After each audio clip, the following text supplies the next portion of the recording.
That's the kind of people that we're normalizing now? That's what we want to call a norm? That's healthy?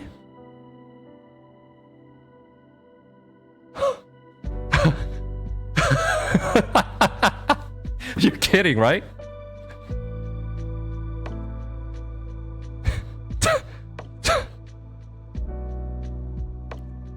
What a joke!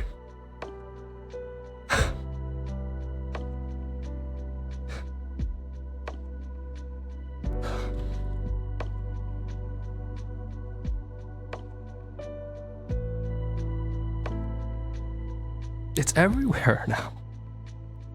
Like, this is like 80 per, it's like 1 in 5 people you go in a society is like this now. Instead of using mental health as a way to support the people who are actually suffering, they're using mental health to boost their ego.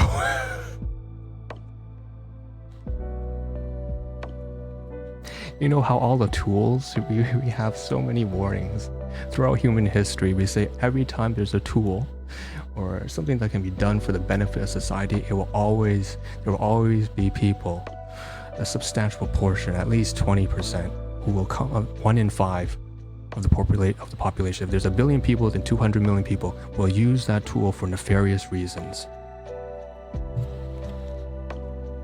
Oh.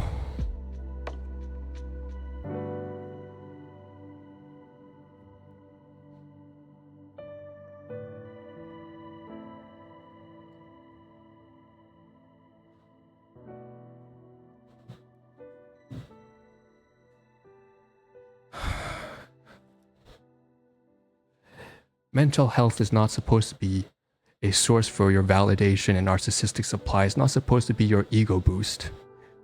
Mental health movements were there for people who are actually suffering from deep-seated sexual assault, physical abuse, financial ruin. Not for you to get into some diversity-ass 6-figure job. Not for you to dog on the random homeless person on the street, or God forbid someone else you just don't like because you don't like the clothes that they have.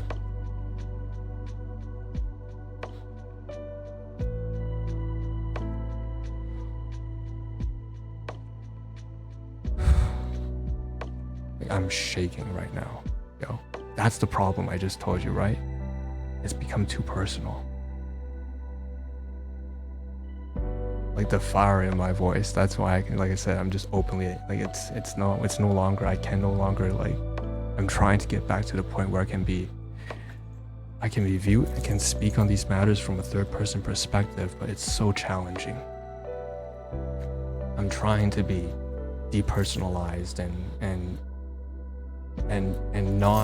have as much objectivity as I can, but it's so difficult because I'm literally living surrounded with this in my environment all the time. And I know that a lot of you guys who are listening to this podcast, to this, or watching this as a video form or whatever, those of you who can resonate, feel the same thing, know the same thing, experience the same thing.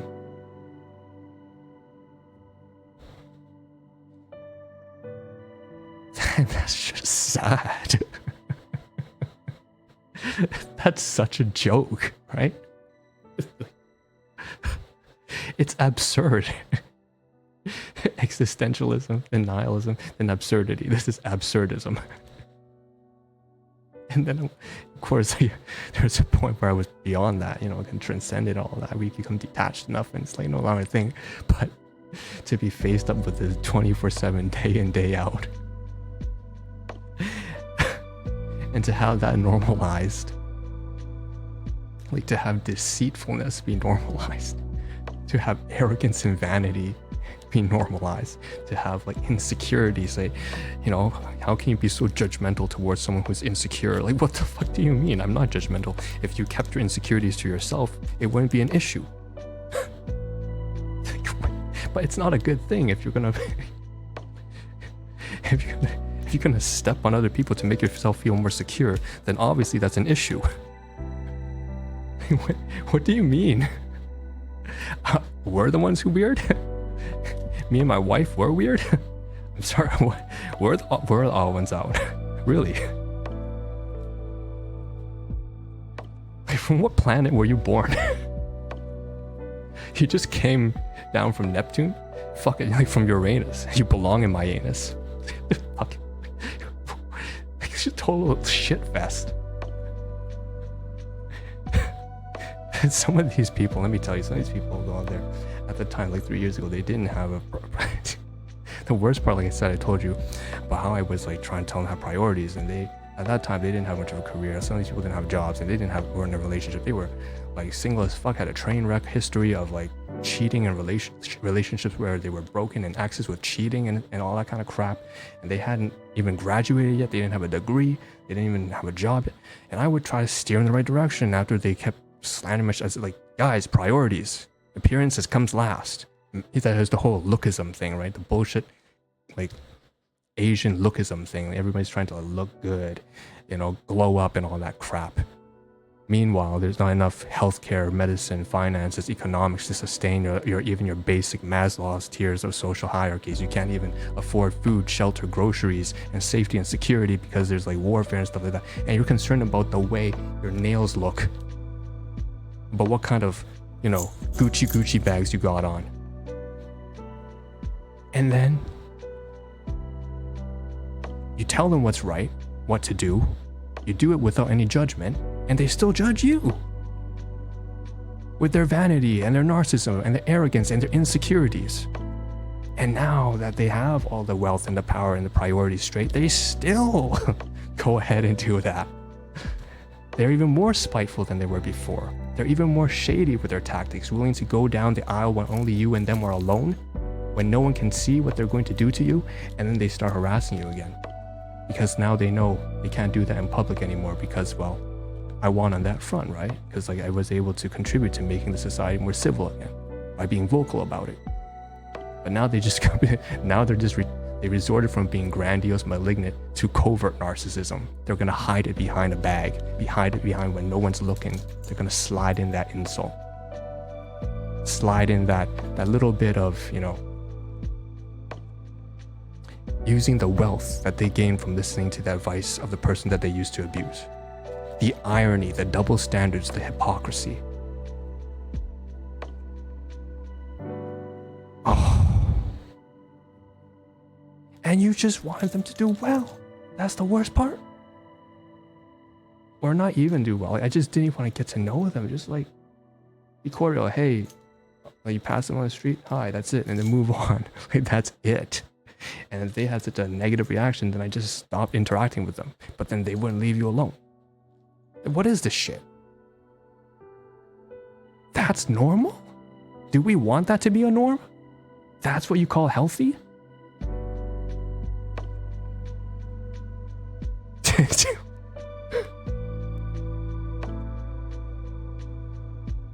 My fucking lord.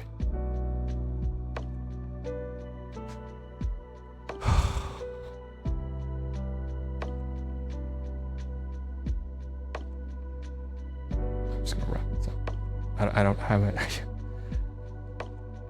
I'm sorry guys, this is probably not the most, you know, positive thing to listen to, but I guess if there's one thing to take away about it, it's just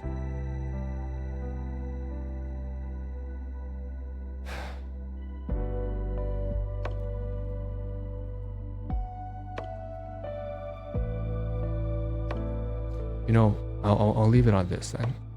I poured this out here on the episode because I don't want it. If you can't tell, I never speak about these things with anybody else in real, whether it's my friends or strangers or my family or whatever, because I don't want to like vent about, well, it's not true when, you know, when it's mutual, informed, mutual, voluntary consent, right? So then you don't have to, you don't just sign a contract or anything. It's just like, you know, sometimes you're with your sis or your brother or your spouse or your husband or your kids or your grandkids, and then, well, maybe not grandkids, they're too young for that, but you know, you're with a trusted loved one, and then you can sit down and you have these conversations because they're willing to vent and you're willing to vent. You both agree, you know, let's just talk, let's just get something off our chest, man. I got some both, but usually I don't do this, and I haven't. If you can't tell, right, I just kind of dumped, I guess. onto this podcast episode. Because it's not really meant for, and the best part about this is if you don't want to listen to this, right? That's why I have different series, is because, different people like to different things. For those of you who can relate with this, and I can tell there's a lot of you who do, you listen in on these discussions about social behavior and the corrupted facets of humanity and humankind, right? And you enjoy that, and so you tune in. But for those who don't want to, they can just opt out, right? That's why I kind of speak on these matters here, because I don't want to take my, frustrations and my baggage, because clearly this is my personal issues here, right? It's no longer objective anymore, right? It's become personal because it has basically sabotaged a lot of aspects of my life. Even though I'm doing pretty well right now, right? I've been fairly resilient and, taking all my precautions and being prepared, we've been able to make it through really well. We've been very wise, I suppose, with our decisions, but not in any genius way, just wise enough, right? Just enough, just decent enough, right? But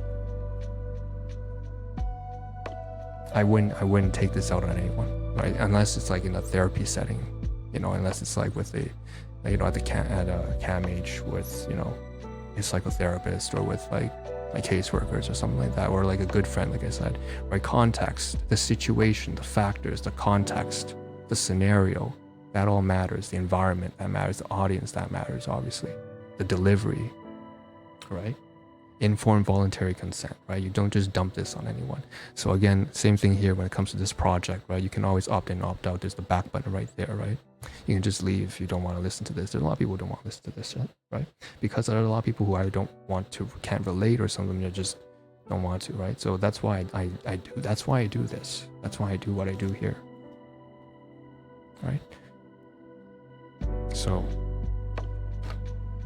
I guess, long story short, there was just the overwhelming sense of double standards, hypocrisy, betrayal, the irony again, like Taylor Swift's literal song. It plays on the radio almost every other day. You're distracting yourselves, with the sun, incapable of looking in the goddamn mirror.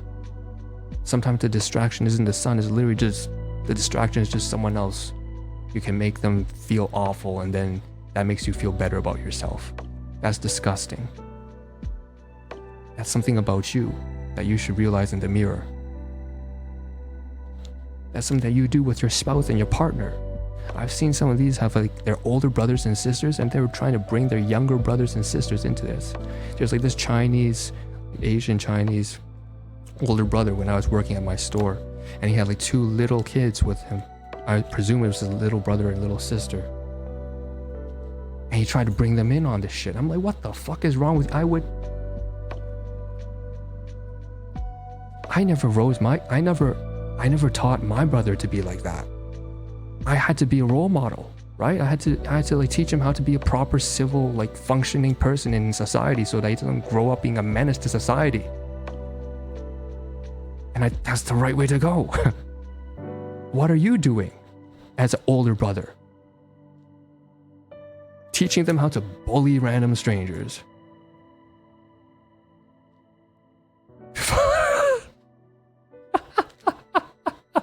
Like what the actual fuck? Do you what is this? What is this shit?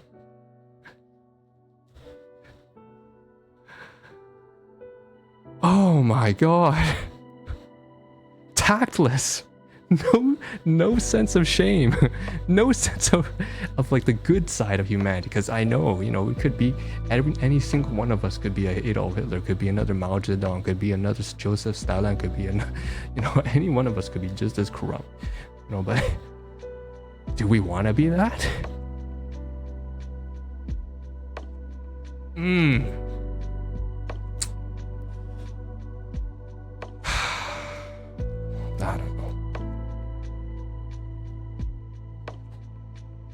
I don't know. 125. that's tomorrow's episode. I don't even know what I'm gonna title this. I don't even know what I'm gonna title this.